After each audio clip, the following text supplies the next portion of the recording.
All right, welcome back to the Copywriters podcast with your host, the world's greatest copywriting coach, David Garfinkel. David, how are you doing today?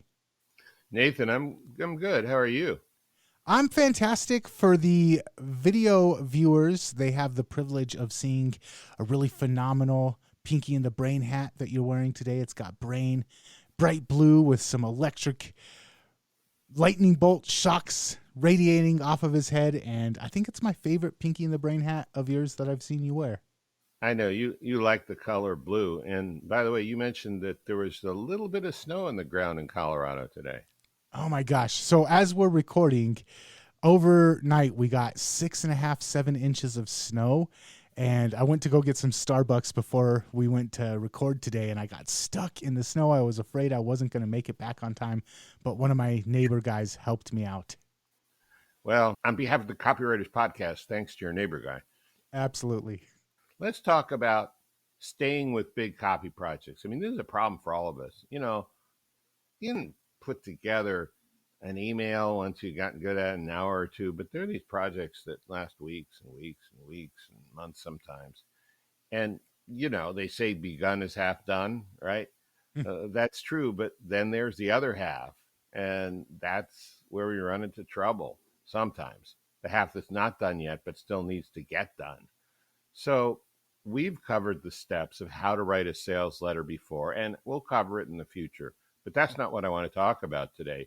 This is more about how you need to prepare and what you need to do when you're working to finish your project, to finish it, and to have the best copy you can have.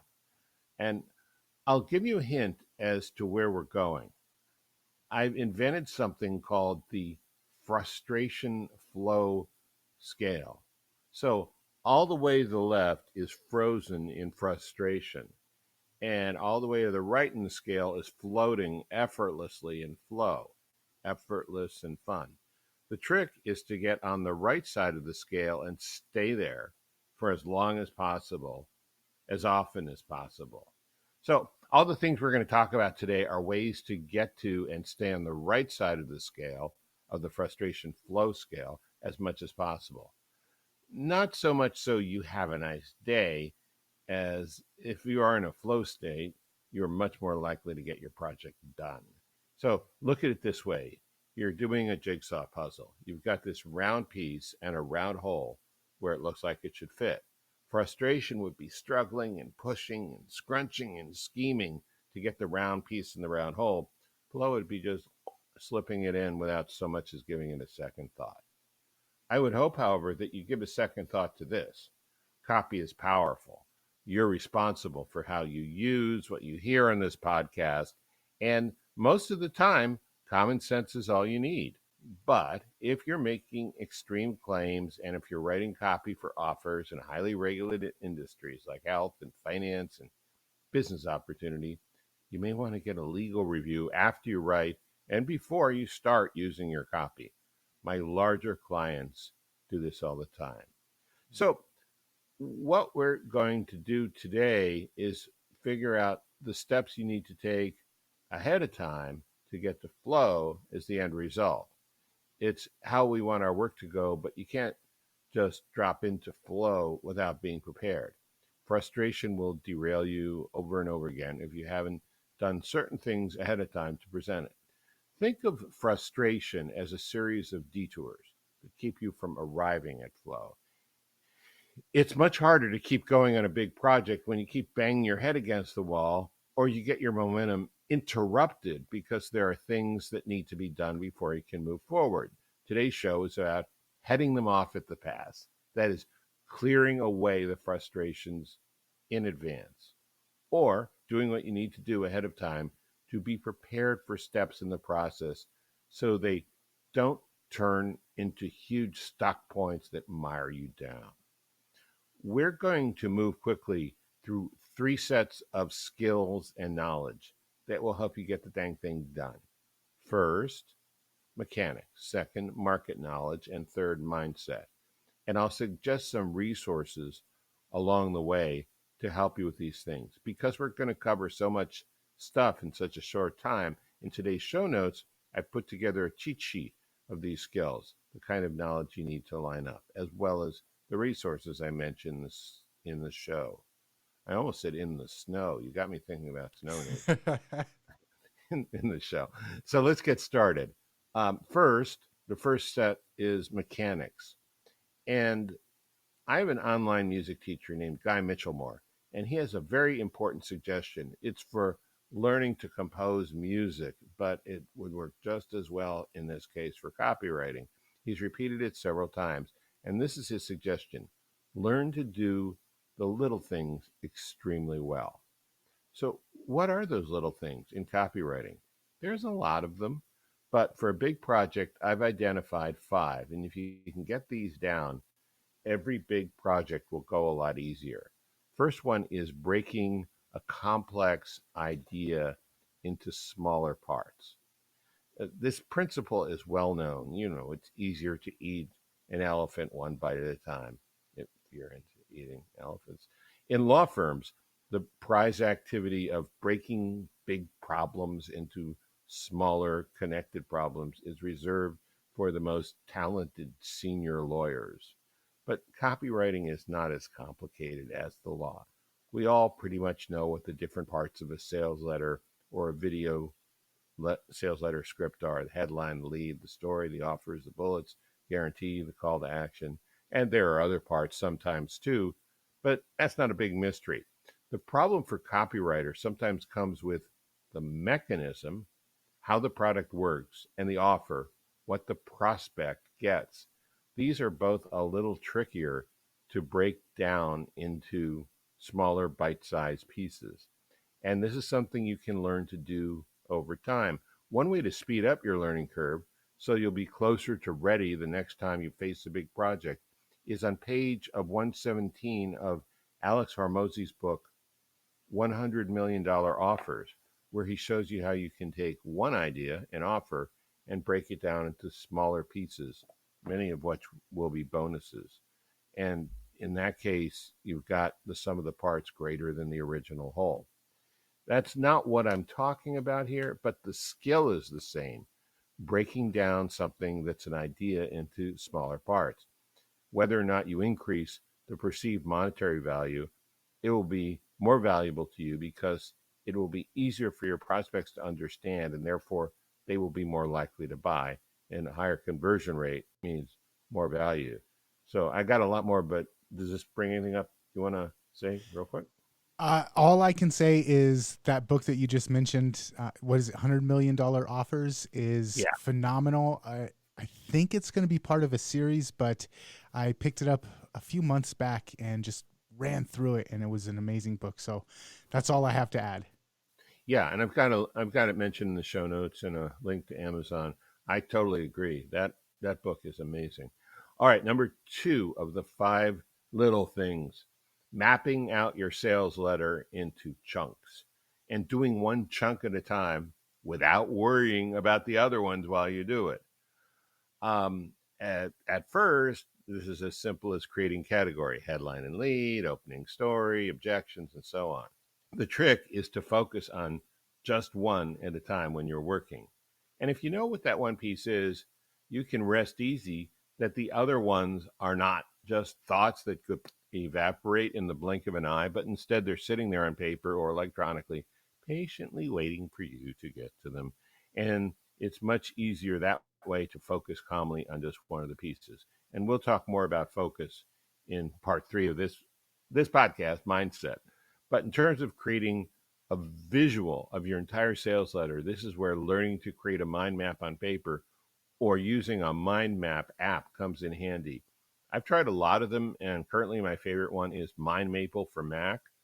I don't think they make it for Mac anymore. I got it a number of years ago. I can only find a Windows version online currently available, but there are tons of other good mind mapping programs available, some for free. Harken back to what Bond said last week when he was on the show, which is sometimes when breaking it up into little chunks, start with the last chunk. Start with your call to action because you're going to have the most energy. You're going to not be drained.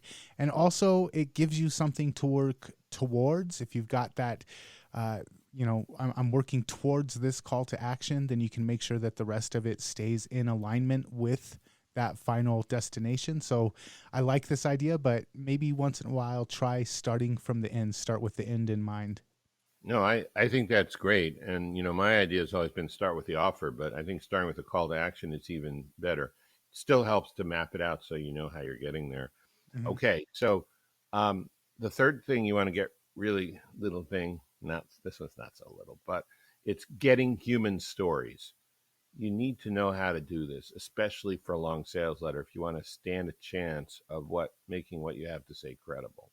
So getting case studies, getting stories from other people about research, getting stories from other people, getting stories about other people from research, but keeping them anonymous until you get signed permission to use their names to illustrate unfamiliar ideas, and stories to answer objections. Knowing how to get them is important. Not knowing can be immensely frustrating once you've started a big project. Knowing how will save you hours of frustration. And learning how to get these and how to edit them are both arts in and of themselves. It's worth taking some time and seeking out resources to learn how to do this, especially getting this done before you sit down to write will save you a lot of rehashing and rewriting time. Number four is writing compelling headlines and subheads, and get good at this. Hand copying great headlines in the beginning is really good. It does work. There are a lot of resources to get you better. I'll recommend my book, Advertising Headlines That Make You Rich. Sometimes it's better when you're starting a big project to start with a placeholder headline. You know you're going to redo it, knowing you'll come back to it later as you get further in the copy. Often ideas come to you as you're working through the rest of the copy. And the fifth thing, little thing to get good at, is using picture words. One of those little things that can make a huge difference for you. I knew about writing using the senses, you know, visual, auditory, kinesthetic, I knew that before I read Gene Schwartz's book, The Brilliance Breakthrough. But that book really drove it home for me and showed me in great detail and with great proficiency. The book did it, and I'm working on the proficiency myself all the time. How to use picture words really effectively in copy. So I'm going to give you two sentences. I want you to compare them. Sentence number one: the rabbit went down the hall. Sentence number two: the furry, shiny rabbit scurried across the grass and dove headfirst into the rabbit hole. What's the difference? In the first case, you have a vague idea about a rabbit going down the hole. In the second case, you can see a lot better what the rabbit looked like and specifically how it moves. First, on his way to the hole, and secondly, on his jump into the hole. So, knowing how to use picture words will help your copy in many, many ways. I just Okay. want to add, be careful with it though, because you run the risk of becoming too wordy, and that is always the fine art of editing copy is determining which words, including picture words, need to be there and which ones need to be chopped. Yeah, that's a really good point. You can go crazy with this, and your copy starts to read like, I don't know, a creative writing exercise in a class or something. I mean, Yeah. you got to trim it down. That's true. All right. So that was the first one, which was mechanics. The second one has more to do with knowledge. It's called market knowledge. And there are three kinds of knowledge you should ideally have, or at least have rapid organized access to before you get into a project. The first one is historical knowledge. It helps to know, and in fact, to have internalized principles from books like Scientific Advertising by Claude Hopkins and How to Make Your Advertising Make Money by John Caples. It also helps to have read a lot more books and have taken seminars and courses. You're not going to use or even agree with everything you see and hear, but it will help you feel more confident and make better, quicker decisions when you're working to have already taken a lot of what's out there in. a really good investment of your time to do so. Another kind of historical knowledge for a copywriter is to be familiar with the actual copy written in the past that is done well, which you can usually find online. I believe Gary Bencivenga said when he was really active that he would read a page or more of copy out loud before he started. And obviously, it was good copy he would read before he even started working. So, what kind of copy? Old Gary Halbert letters, his sales pieces, Joe Carbo's Lazy Man's Way to Riches ad, the Wall Street Journal Two Young Men letter, ads by Gene Schwartz. The more of these you've read or even hand copied, the better off you are with historical knowledge. There's nothing like knowing copy that works. So that's the first kind of knowledge, the historical knowledge. The second kind is real time knowledge. Who are your competitors? Or who do your prospects think your competitors are if you don't think you have any? Who might your prospect go to instead of you? And what are their offers? What's working with lead generation these days? How sophisticated is the market about your kind of offer? How much educating will you have to do in your copy to make the sale? Those kind of things. You're not writing in a vacuum. You might think you are when you're all alone, you're lonely garret, the wind blowing and the seagulls running by as you're writing. But the reality, your stuff goes out in the marketplace. People read it when there's babies crying, spouses yelling, phones ringing, Twitter coming up with some new wisdom every few seconds, right? So, how much are you going to need to do to get the person focused on what you're doing? You need a sense of where you are writing will fit in to the big picture in your prospect's world. And knowing that will make it much easier to get going on a big project. The third kind of knowledge that you would need, again, to move you away from frustration flow. I mean, a lot of flow is just having your intuition go right to your fingers. You just know what to do. Human nature knowledge. If you've been writing copy for a while, you should have this.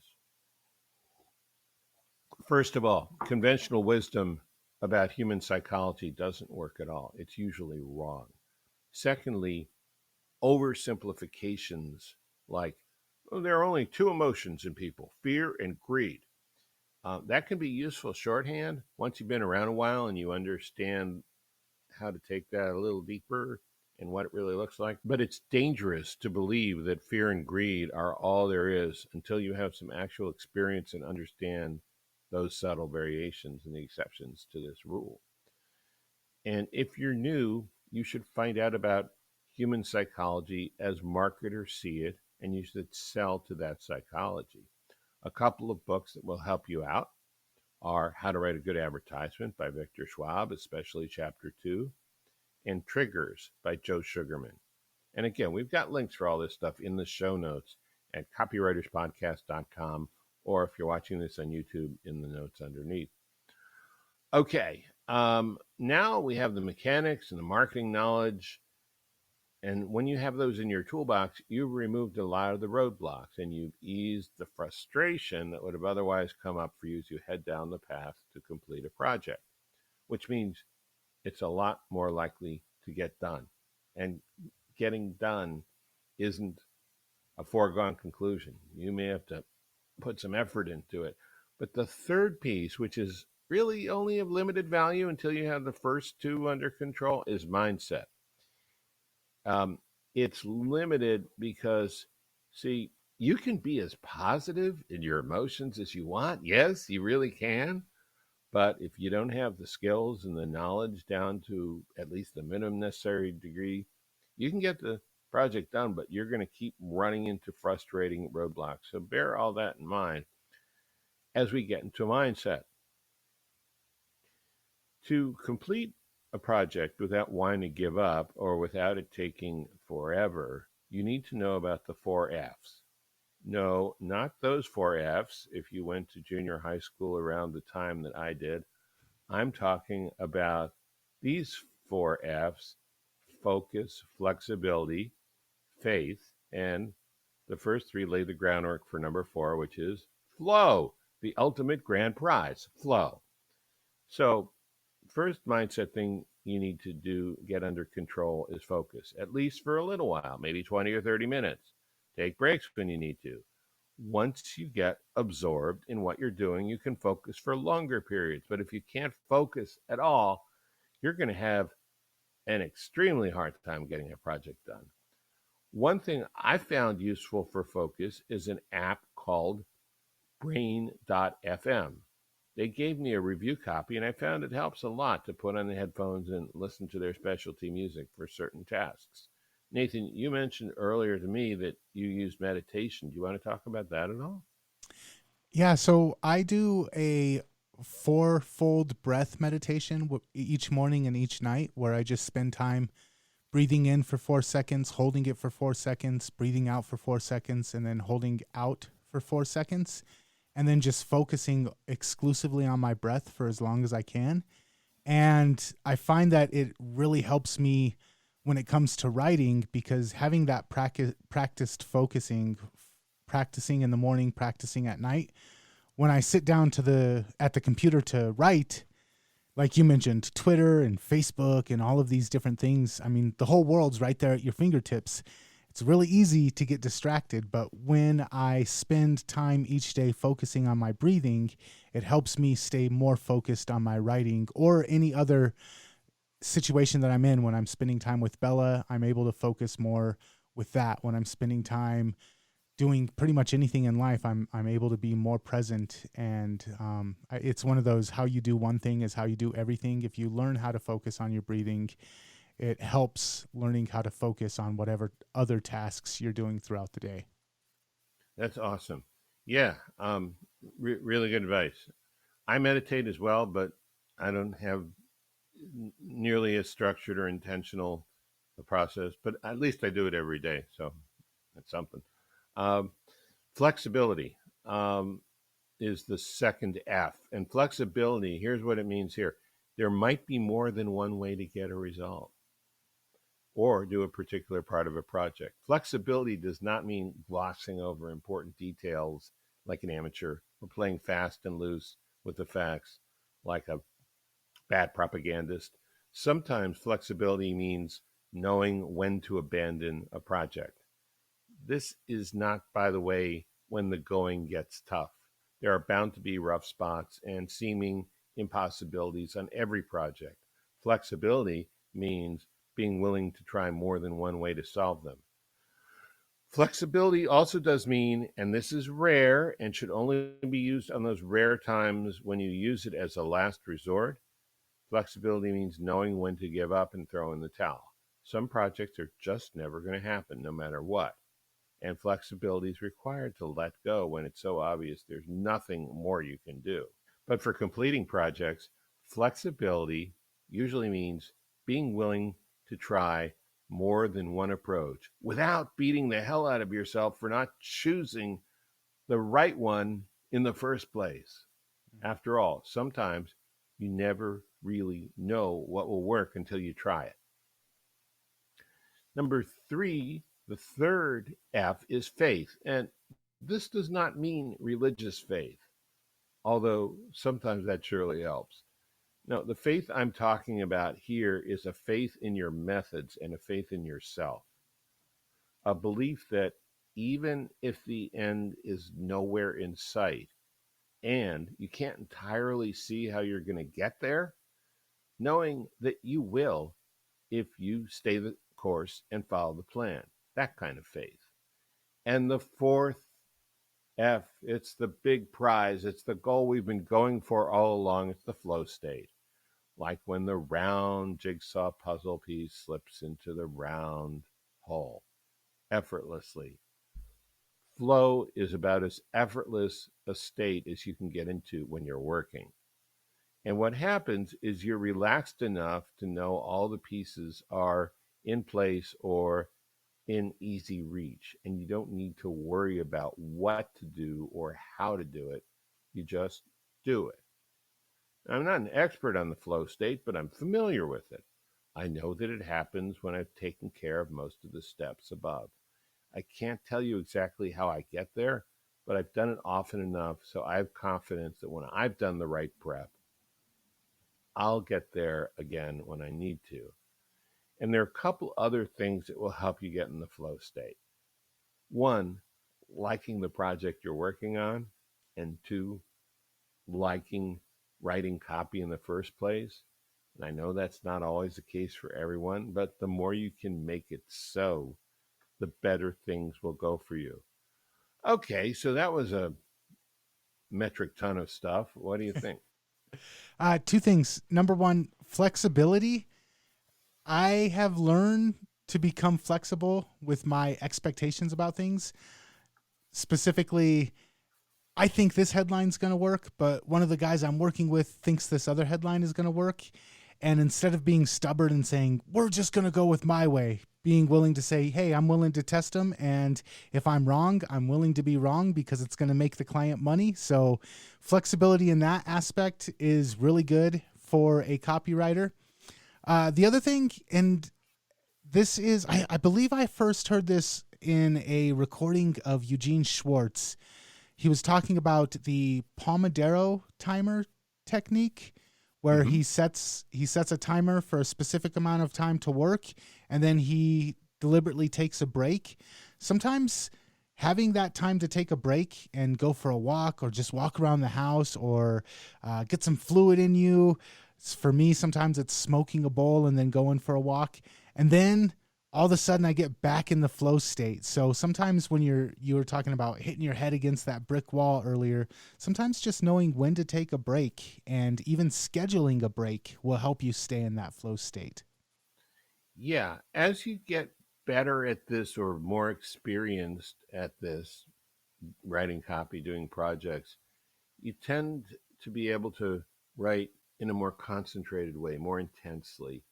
And so you need less time to accomplish one chunk of the project, but you're also burning a lot of real and creative calories. And and so you need those breaks to refresh. Kind of like think of a Formula One racer where they need those pit stops. The driver needs to rest. They probably need to change the tires. All those things.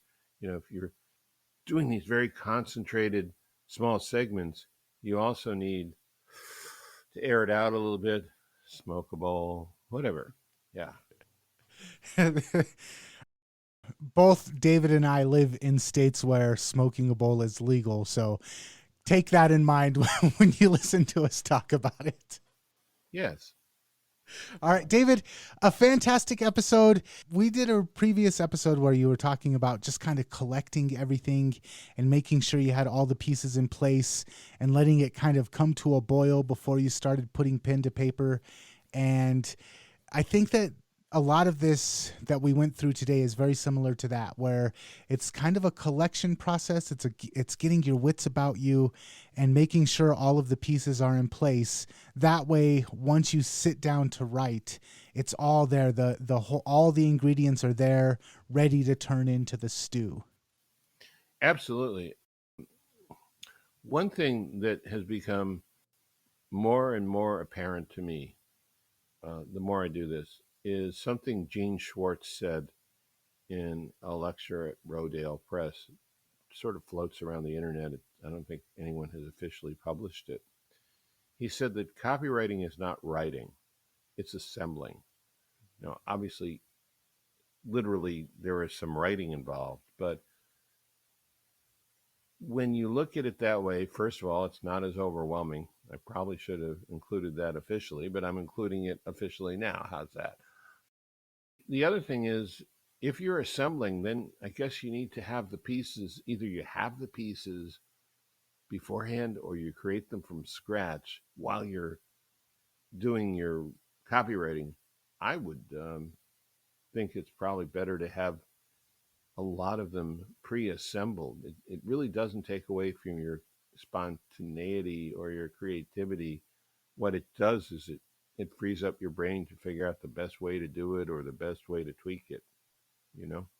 Yeah, absolutely. So before we're out of here, and I'll make sure that we put them in the show notes. But do you want to go through the books that we mentioned today? And like I said, I'll make sure that we're also including links to them in the show notes. Sure. The first one is $100 Million Offers by Alex Hormozy. The second one is The Brilliance Breakthrough by Gene Schwartz.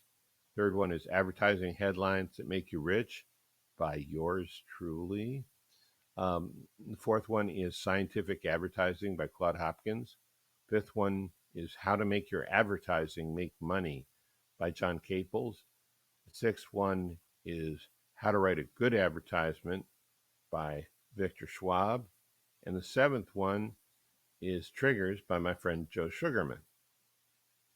Awesome. All right. So a lot to chew on. I definitely recommend going back and listening to this show a second time and absorbing all of the stuff that we talked about today. David, thank you for always putting so much effort into creating these shows. I appreciate it. I know the listeners out there appreciate it. And if you listening want to check out more episodes, head on over to copywriterspodcast.com. You can find all previous 250 episodes there. You can also subscribe to the podcast. And if you're listening on your favorite podcast app, make sure to leave us a rating and a review. Let us know how you feel about the podcast. And until next time, we will talk to you later. Yeah, and I just have two words, not those words, two words to say to our listeners. Finish it. There you go. All right, man. Catch you later. Catch you later.